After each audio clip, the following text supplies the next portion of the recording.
अनाथ को मिल गई माँ। राघव, ये अनाथ तुम्हारी पत्नी तो हो सकती है, पर मेरी बहू कभी नहीं।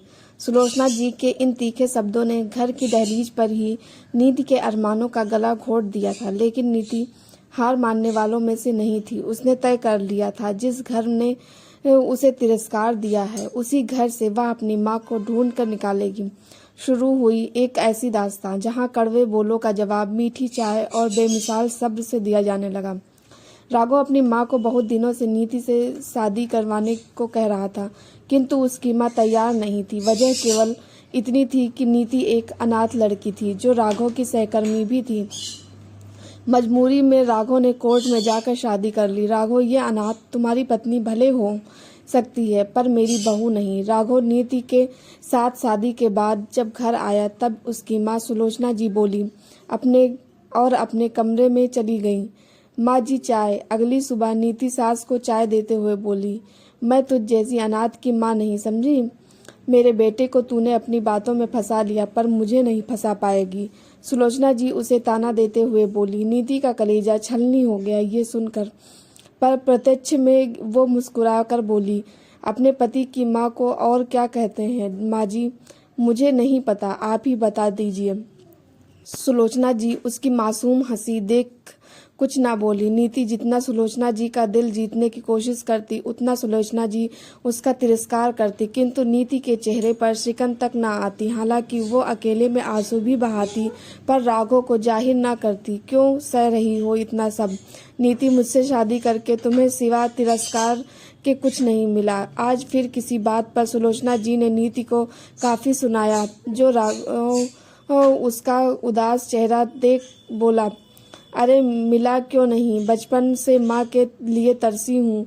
तुमने मुझे माँ दी है ना। स्कूल में जब बच्चों की मम्मी आती थी तो मैं अनाथ उन्हें देख ईश्वर से शिकायत करती थी। ईश्वर ने देखो मुझे सास के रूप में माँ दे दी। नीति मुस्कुराकर बोली, किसी बहला रही हो नीति, तुम भी जानती हो माँ तुम्हें बहू तो क्या इंसान तक नहीं समझती। हमेशा तो अपने तानों से तुम्हारा कलेजा छलनी करती रहती है। तुम्हें क्या लगता है तुम मुझे नहीं बताती तो मुझे पता नहीं है? राघव बोला। राघव, मुझे माँ की बहू नहीं बेटी बनना है, इसलिए वो मुझे कितना भी सुनाए, कितना मेरा कलेजा छलनी करे, मैं उफ नहीं करूँगी, क्योंकि इस अनाथ को माँ चाहिए। और तुम हम माँ बेटी के बीच मत आया करो जी।